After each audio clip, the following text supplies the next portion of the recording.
Gloria al Señor.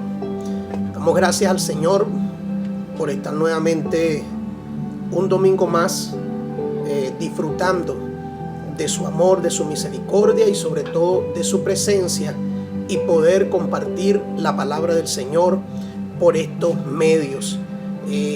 Bienvenido cada uno de mis hermanos y hermanas a lo que es el estudio de la palabra del Señor, que lo tenemos todos los fines de semana, por ahora a través de las redes sociales. Para mí es un privilegio servirle al Señor, y quiero saludarle en esta mañana, amada iglesia, con un versículo bíblico que me gustó mucho, lo encontré y me llamó mucho la atención, y se encuentra en la carta del apóstol Pablo a los Filipenses, la carta del amor, en el capítulo 1, versículo 8. Porque Dios me es testigo de cómo os amo a todos vosotros en el entrañable amor de Jesucristo.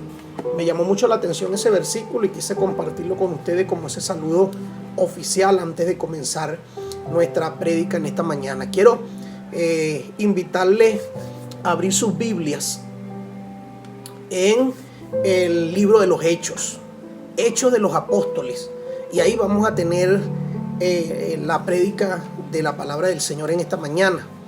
Hechos de los Apóstoles, vamos a estar leyendo en el capítulo 1 solamente 2 versículos, versículos 6 al 8.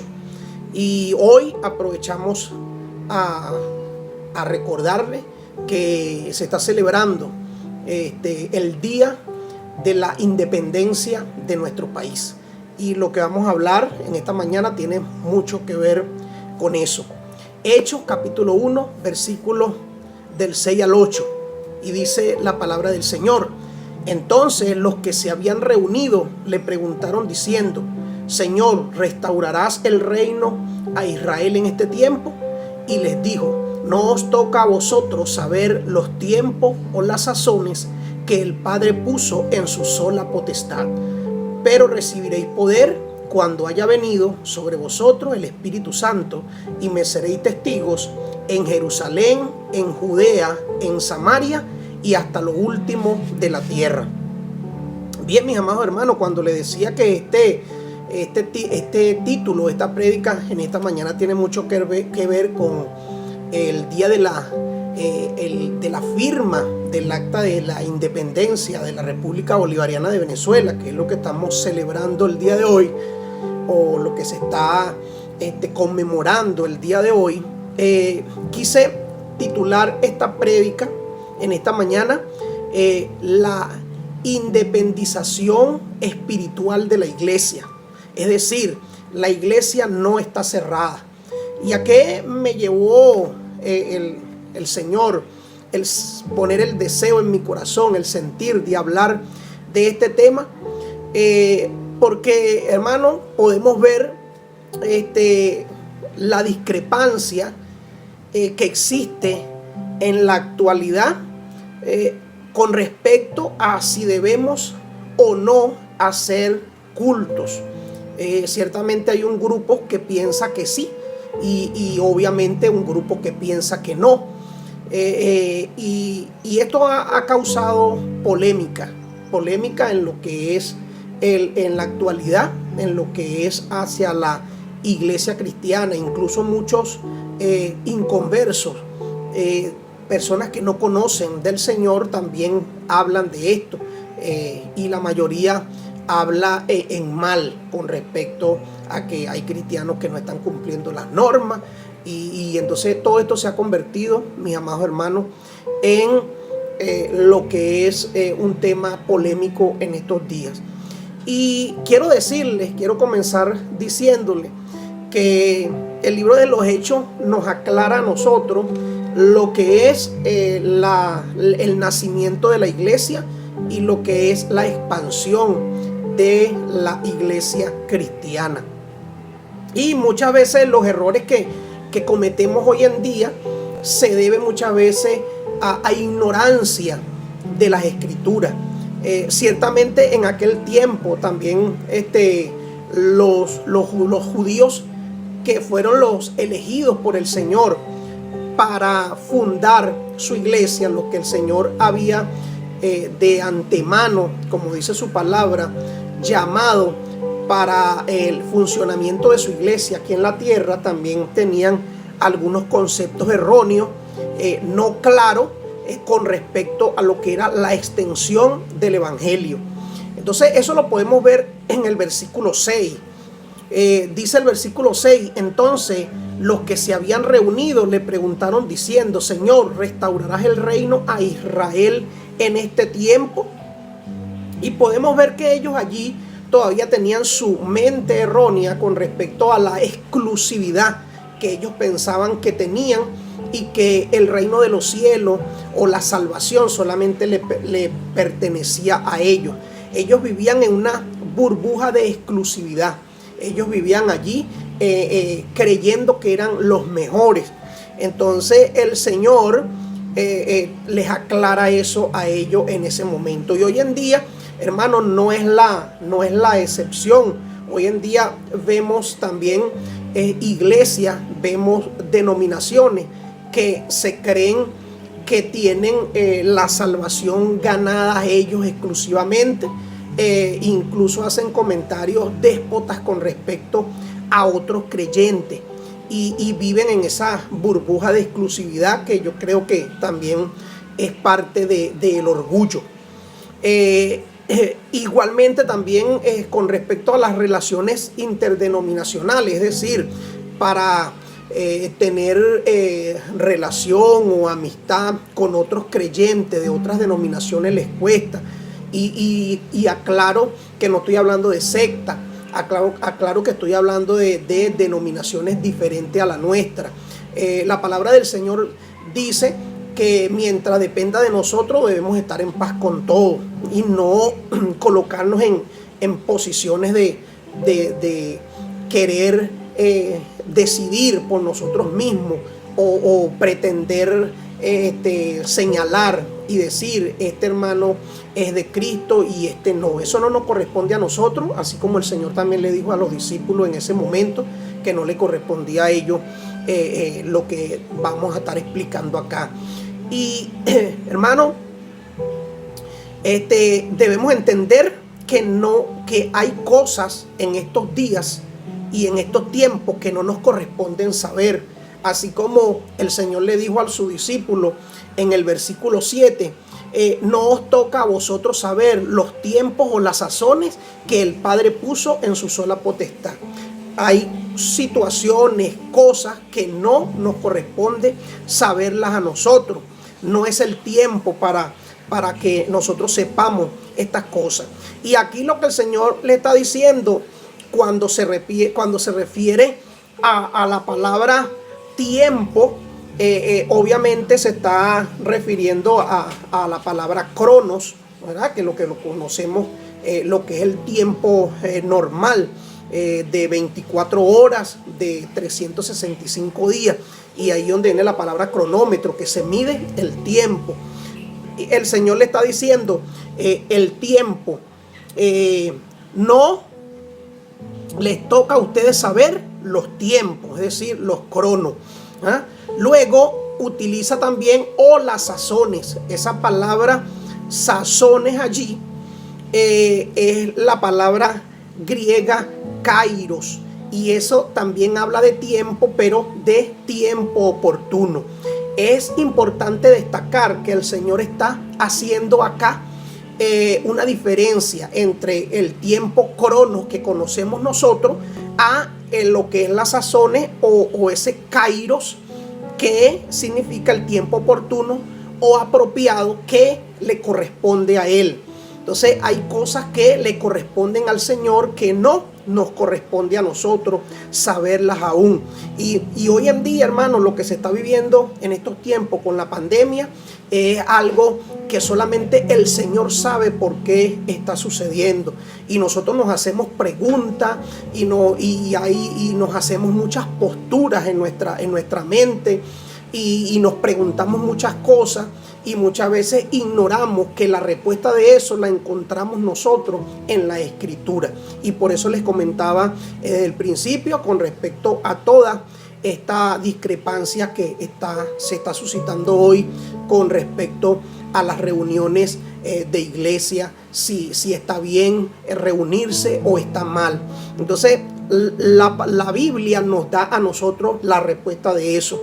Entonces hay cosas que no nos corresponden a nosotros saber en estos momentos. Solamente debemos dejarnos guiar por lo que es la voluntad de Dios. También quería aclarar lo que es la razón de la iglesia. La razón de la iglesia es la gran comisión. Los discípulos estaban preocupados por si se iba a restaurar el reino a Israel. La iglesia hoy en día está preocupada por si debemos ir a hacer cultos o no. Pero estamos dejando a un lado, igual que los discípulos, que los primeros discípulos del Señor, estamos dejando a un lado lo que es la razón de ser de la iglesia, que es la gran comisión. Y en ese versículo 8, que es un versículo tan conocido en la Escritura, pero a la vez tan ignorado, nos damos cuenta de la respuesta que le dice el Señor, o que les da el Señor en ese momento a los discípulos. Es una respuesta que marca la diferencia. Dice el Señor: pero recibiréis poder cuando haya venido sobre vosotros el Espíritu Santo, y me seréis testigos en Jerusalén, en toda Judea, en Samaria y hasta lo último de la tierra. El Señor le está dejando claro aquí que ese poder que ellos iban a recibir les iba a llegar por medio del Espíritu Santo. ¿Para qué? Para que fueran a testificar, para que fueran a predicar de su palabra. Hoy en día, hermano, vemos que mucha gente no está testificando del Señor. Mucha gente no está predicando la palabra del Señor. Mucha gente más bien está pendiente de cuándo vamos a regresar a congregarnos, de cuándo vamos a regresar a reunirnos. Pero hemos dejado a un lado la gran comisión. Ahora me pregunto, si ese poder viene del Espíritu Santo, ¿será que los que no estamos predicando, los que no estamos anunciando las buenas nuevas, los que no estamos ejecutando la gran comisión que el Señor nos dejó, será que no tenemos el Espíritu Santo en nosotros? ¿Será que el Espíritu Santo no mora dentro de nosotros? Es una pregunta que tenemos que meditar y reflexionar sobre ella. El Señor le dijo a sus discípulos: me seréis testigos. Pero para hacerle testigo es necesario que viniera el Espíritu Santo a la vida de ellos. Y para ser testigo del Señor en estos tiempos es necesario que nosotros estemos también llenos del Espíritu Santo. ¿Por qué? Porque ¿qué significa la palabra testigos acá específicamente en este versículo de Hechos 1:8?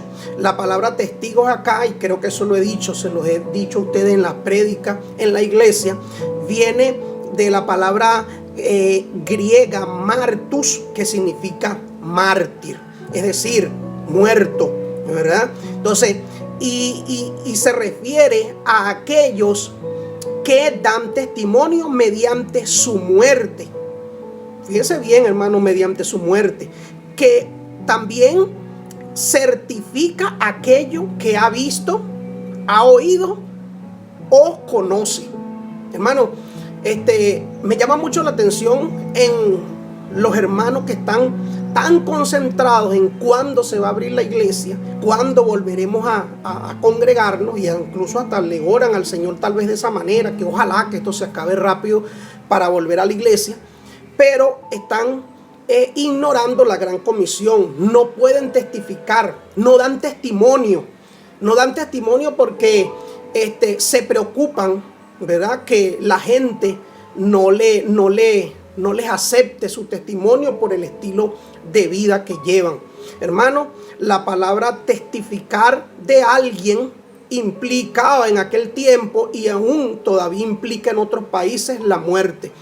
Esto es lo que les aclaró el Señor. En el primer siglo los cristianos perdieron la vida por testificar del Señor, y aún en este siglo XXI todavía los creyentes siguen perdiendo su vida en otros países por testificar de Cristo, por certificar de aquello que han visto, ¿verdad? Nosotros ciertamente no hemos visto a Cristo. Los cristianos del primer siglo sí lo vieron, los apóstoles por supuesto, pero sí podemos testificar de lo que hemos oído, que es su palabra, su predicación, y de lo que conocemos. Si le conocemos al Señor, si conocemos verdaderamente del Señor, y si tenemos un compromiso y una relación verdaderamente del Señor, no nos va a dar miedo testificar de Cristo. El Señor Jesucristo se le llamó el testigo fiel porque Él fue el primero que testificó en esta tierra de lo que había venido a hacer del Padre. En Apocalipsis 1:5 y en el versículo 3, en el capítulo 3, versículo 14 del mismo Apocalipsis, vamos a encontrar que el Señor Jesucristo es conocido como el testigo fiel. También se dice testigo de aquellos que testifican de Cristo hasta la muerte. Hechos capítulo 22, versículo 20, que es el libro que estamos considerando en la prédica, nos damos cuenta, mi amado hermano, y déjeme compartirle este versículo. Hechos 22, 20, dice que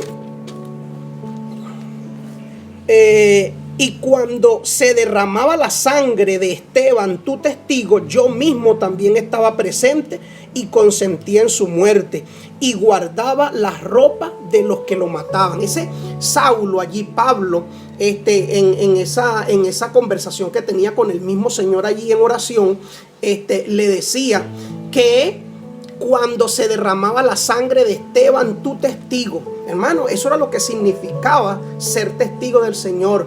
Incluso la muerte, derramar su sangre por la palabra del Señor.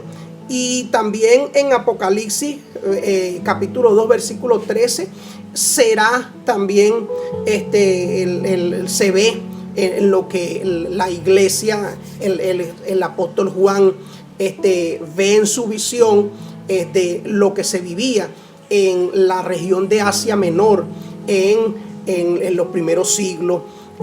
Una vez que Juan está escribiendo el libro de Apocalipsis, también se ve allí testigos mártires. Y hermano, y en los días del anticristo también van a haber testigos mártires. Me gustaría compartir esta cita con ustedes. Apocalipsis 11, versículo 3.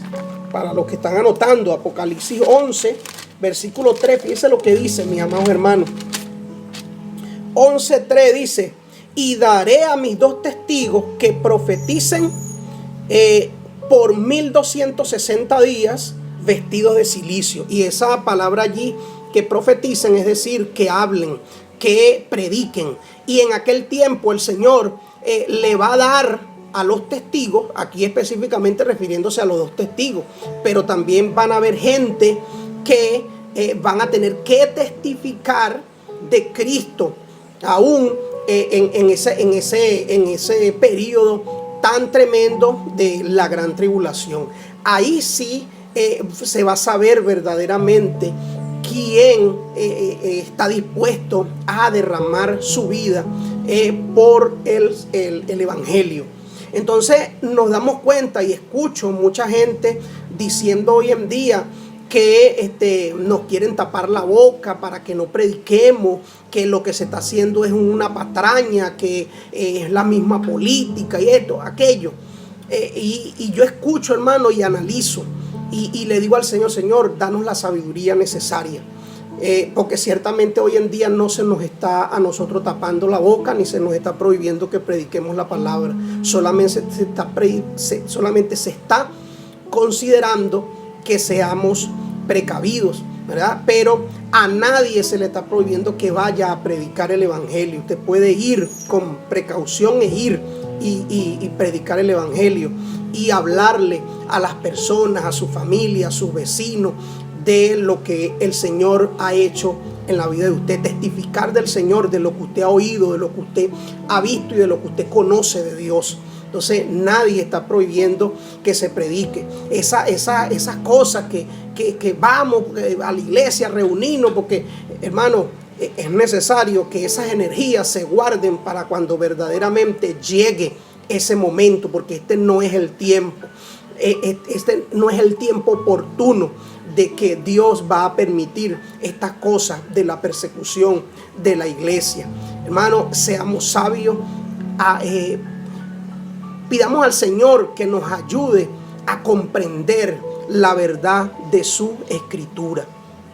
Entonces, hermano, la iglesia de aquellos tiempos, la iglesia primitiva, no fue perfecta, como tampoco hoy en día la iglesia es perfecta. La iglesia siempre ha tenido sus debilidades, pero el Señor nos ha dejado el Espíritu Santo para que nosotros podamos hacer las cosas bien.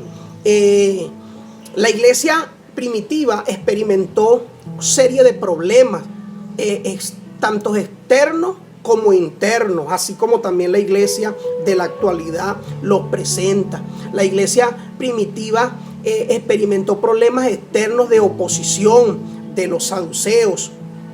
En el capítulo 4, de hecho, podemos ver esa oposición que tenía allí la iglesia. Y también experimentó problemas más graves, que fueron problemas internos, de falsedad, ¿verdad? De codicia, como lo vemos en el capítulo 5 de Hechos, versículo del 1 al 10, la historia de Ananí y Zafira.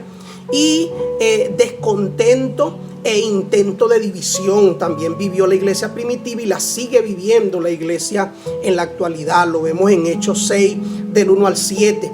Y es cierto, hermano, que hoy en día se levantan personas, hermanos, dentro de la iglesia, que no vamos a poner en la posición de si son o no son creyentes verdaderos, pero sí se levantan personas con falsedad, con codicia dentro de la iglesia. Y hay otros que también están descontentos por algunas cosas y expresan palabras que no deben expresar, ¿verdad? Y esto, incluso hay quienes intentan causar divisiones dentro de la iglesia. Hermano, estos problemas se vieron en el pasado y se siguen viendo hoy en día, pero que el Señor nos guarde a nosotros de pertenecer a ese grupo de personas que están dentro de la iglesia murmurando, que están dentro de la iglesia con descontento y tratando de transmitir eso a los demás, contagiando eso a los demás.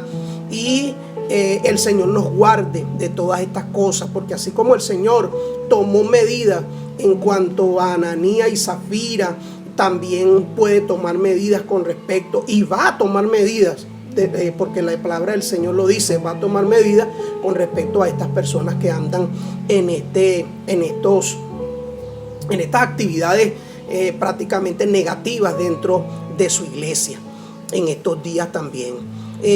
Pero la iglesia, a pesar de ser una iglesia imperfecta, con debilidades y con todo esto, también la iglesia, hermano, experimentó lo que fue el amor fraternal y todas las cosas en común. Ahí también tenemos ese capítulo 4, versículo 32 al 37 de Hechos, y ahí nos damos cuenta de que los hermanos se amaban. Y así también, hermano, es hoy, en medio de diversidad, en medio de prueba, en medio de lucha y en medio de personas que nos vamos a conseguir dentro de la iglesia como esta. También podemos experimentar el amor fraternal. Nos vamos a conseguir con hermanos que en realidad nos aman, quieren ayudarnos, y es posible llevarnos, hermanos, bien, llevarnos de amistad, llevarnos en una relación, hermano, de hermandad, que es lo que nos manda el Señor. En estos tiempos, hermano, es lo que el Señor quiere que también, así como la iglesia primitiva lo experimentó, en estos tiempos lo podamos experimentar en nuestros hogares, con nuestra familia, con nuestras esposas, esposos, hijos. Experimentar lo que es el amor fraternal, los unos a los otros. Y mientras que todo esto pasa, hermano, una vez más le digo, no nos corresponde a nosotros saber los tiempos ni las sazones, de que el Señor en su soberana potestad es el que tiene todo bajo su control. La semana pasada predicábamos acerca de lo que es el conocer la soberanía de Dios, y estoy seguro que este tiempo de pandemia es tiempo de su soberanía. Así que, hermano, esforcémonos a seguir en lo que es la doctrina, la sana doctrina de la palabra del Señor, y cada día fortalezcámonos más en el Señor unos a los otros. Quisiera en esta tarde poder, pues ya van a ser las 12 del mediodía, quisiera poder orar, tomar un tiempito para orar, entregando este tiempo de reflexión, de prédica en las manos del Señor, y esperando que esto haya sido de fortaleza para cada uno de nosotros. Vamos a orar. Padre, en el nombre de Jesucristo, tu Hijo amado, en esta mañana te damos las gracias, Señor, porque una vez más, usando este medio, Señor, podemos nosotros llegar a otros a través de esta plataforma de internet, Señor, que es el tiempo que en estos momentos estamos utilizando, Señor, y estamos viviendo. Padre, pido por cada uno de mis hermanos de la iglesia, Alianza Cristiana y Misionera de Cartanal, y Alianza Cristiana y Misionera en Venezuela, en el mundo entero, y mis hermanos también de otras denominaciones. Señor, para que este mensaje de aliento y de fortaleza sea en sus corazones, Señor, así como a mí llegó este mensaje, pueda también llegar a otros, mi Dios. Y no solamente a los hermanos, sino a aquellos que no te conocen, que puedan entender, mi Dios de la gloria, que tú les estás haciendo la invitación para que pasen a formar parte de tu iglesia verdadera, la iglesia que te ama, la iglesia de Jesucristo, la que tú un día, Señor, has de venir a buscar y la que tú compraste con precio de sangre. Señor, te doy las gracias en esta mañana, esperando, Señor, que tú en tu tiempo, en tu conocimiento, en tu soberanía, Señor, en tu sola potestad, como lo dice tu palabra, Señor, tú nos vayas revelando a través de tu palabra cuáles son los pasos a seguir y de qué manera debemos nosotros obedecer. Señor, ayúdanos a tener, Dios mío, paciencia necesaria. Ayúdanos a tener, Señor, a aprender a esperar en ti, Padre de la gloria, y a fortalecernos cada día más en ti. Te damos las gracias en el poderoso nombre de tu Hijo amado Jesucristo. Amén. Que Dios les bendiga, amada iglesia, y nos mantenemos en contacto. Que Dios me los continúe bendiciendo. Un fuerte abrazo. Chao.